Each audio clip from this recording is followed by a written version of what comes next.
साथियों, लोकतंत्र का महापर्व चल रहा है छत्तीसगढ़ सहित 5 राज्यों में।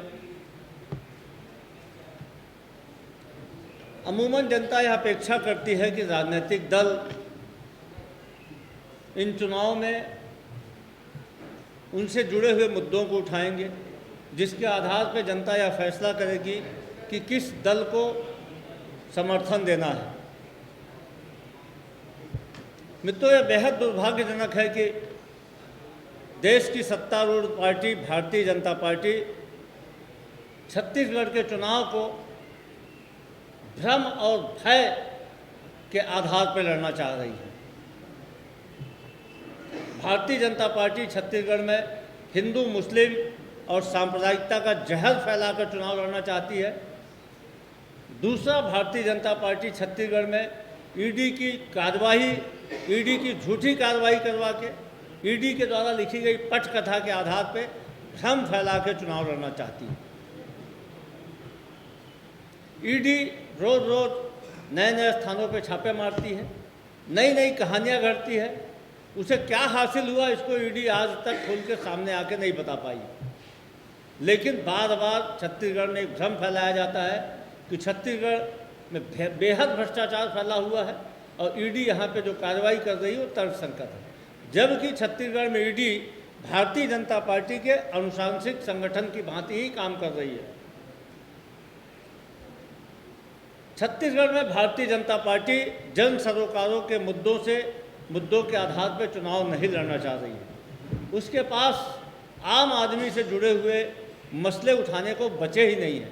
हमारी सरकार ने, हमारे मुख्यमंत्री ने पिछले 5 साल में जो जन कल्याणकारी योजनाएं बनाई उसका प्रभावी स्तर पर क्रियान्वयन किया, जिसके कारण छत्तीसगढ़ के लोगों के जीवन स्तर में आमूल-चूल परिवर्तन हुआ। तो भारतीय जनता पार्टी के पास में जन सरोकारों के मुद्दे नहीं बचे हुई है। तो ऐसी स्थिति में भारतीय जनता पार्टी छत्तीसगढ़ में सांप्रदायिकता का जहर फैलाना चाह रही है। अमित शाह के भाषण से लेके हेमंत बिश्व शर्मा तक के भाषण इस बात के द्योतक हैं कि भारतीय जनता पार्टी के पास छत्तीसगढ़ में मुद्दे नहीं बचे हैं।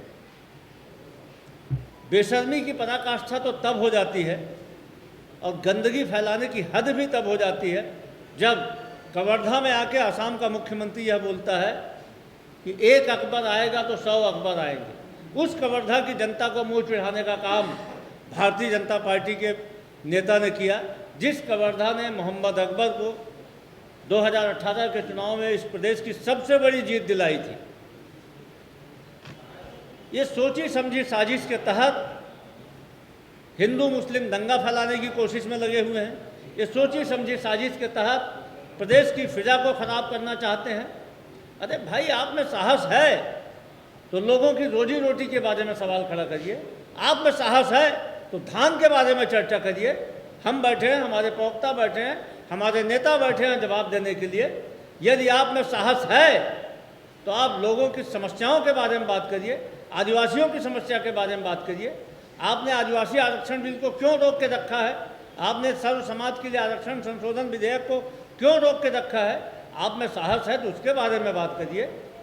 आप में साहस है तो बेरोजगारी के बारे में बात करिए। हम तो आरोप लगाते हैं कि देश की बेरोजगारी दर 8.5% है, छत्तीसगढ़ की बेरोजगारी दर 0.5% से भी कम है।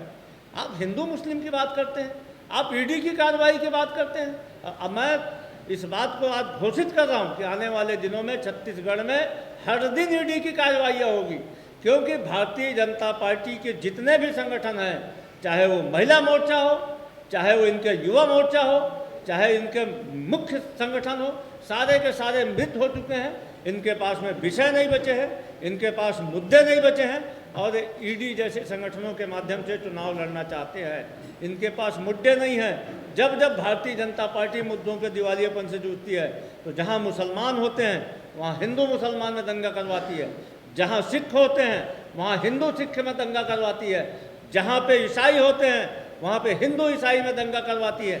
यह इस पार्टी का मूल चरित्र है, यह इस देश के लिए कैंसर है। बेहद दुर्भाग्यजनक है कि देश की राष्ट्रीय पार्टी, देश की सत्तारूढ़ पार्टी होने के बाद भी देश के गृह मंत्री ने जो आचरण दिखाया राजनांदगांव में, वो बेहद ही आपत्तिजनक, बेहद ही घिनौना और बेहद ही शर्मनाक था।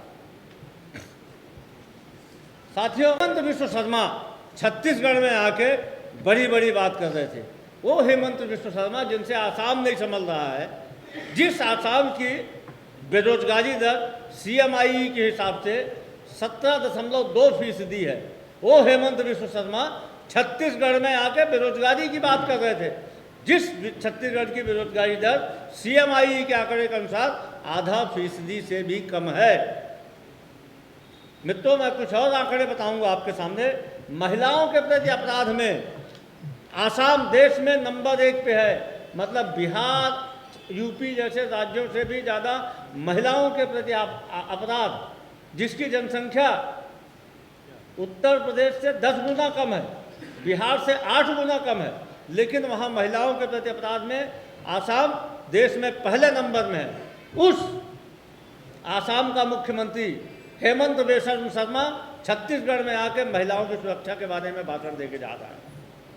साइबर क्राइम के मामले में आसाम देश में पहले नंबर पे है।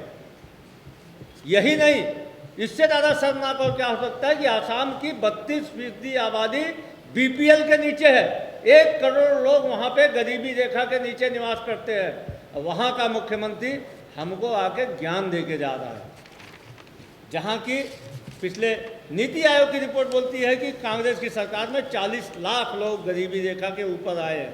ये है हमारा सुशासन, हमारा कमिटमेंट। हम चाहते हैं कि छत्तीसगढ़ का चुनाव मुद्दों के आधार पर हो। इनमें साहस हो तो हमारी सरकार के काम पे बात करें, इनमें साहस हो तो किसानों की कर्ज माफ़ी पे बात करें, इनमें साहस हो तो हमारे ऊपर आरोप लगाएं धान खरीदी के बारे में, इनमें साहस हो तो 65 से अधिक वनोपज खरीदी के बारे में चर्चा करें।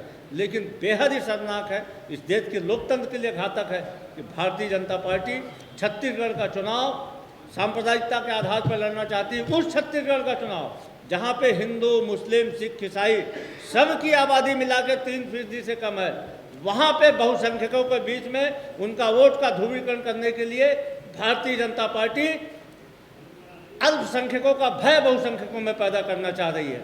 यह देश के संविधान के लिए भी घातक है। दूसरी एक बात और है मित्र, कि सिर्फ सांप्रदायिकता नहीं, मैंने जैसा पहले बताया कि ED इनके चुनाव का सबसे प्रमुख हथियार बन चुकी है। और आने वाले समय में, आने वाले दिनों में, पिछले 1 महीने में लगातार ED की कार्रवाई करवाएंगे, जबरिया कार्रवाई करेंगे। शरीफों के यहाँ, कांग्रेस के नेताओं के यहाँ, अधिकारियों के यहाँ ED को भेजेंगे। व्यापारियों को परेशान किया जाएगा।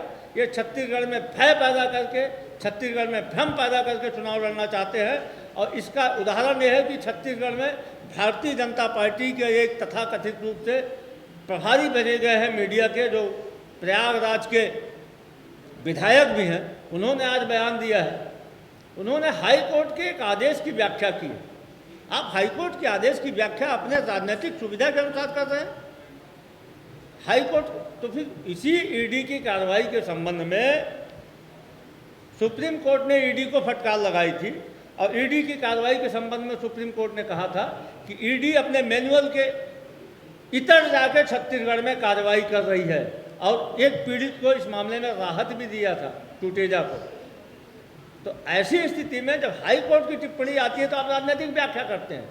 तो मैं इस बात को फिर बोल रहा हूँ कि भारतीय जनता पार्टी के नेताओं का जो बयान है, ये इस बात को बताने के लिए पर्याप्त है कि ये छत्तीसगढ़ में सांप्रदायिकता और ED की कार्रवाई के आधार पर चुनाव लड़ना चाहते हैं। अरे मुख्यमंत्री ने बोला था, छत्तीसगढ़ के मुख्यमंत्री ने, किसी प्रदेश का मुख्यमंत्री अपने राज्य के भ्रष्टाचार के बारे में प्रधानमंत्री को, ED के डायरेक्टर को चिट्ठी लिखता है तो कार्रवाई करने का साहस क्यों नहीं दिखाते हैं? 36,000 करोड़ का नान घोटाला हुआ था, 6200 करोड़ का चिटफंड घोटाला हुआ था, 4700 करोड़ का शराब घोटाला हुआ था, पनामा पेपर घोटाला हुआ था। स्थिति ये थी कि देश की बैंकों में रखने के लिए, घोटाले का पैसा रखने के लिए जगह नहीं थी रमन सिंह और उनके कुनबे के पास। उनके पुत्र ने वर्जिन आइलैंड में खाता खुलवाया था। पनामा पेपर में अभिषेक सिंह का नाम आया था। क्यों नहीं जांच करवाते हैं मोदी जी, यदि ED का इतना शौक है? ये भारतीय जनता पार्टी का चरित्र है। इस बात को आपके सामने रखना इसलिए आवश्यक था कि ये जनता के साथ विश्वासघात करने की कोशिश भारतीय जनता पार्टी कर रही है। इस सांप्रदायिकता के आधार पर छत्तीसगढ़ में चुनाव लड़ना चाहती है, जो बेहद ही आपत्तिजनक है, बेहद ही निंदनीय है। धन्यवाद साथियों। यदि आपके कुछ सवाल हैं तो स्वागत है।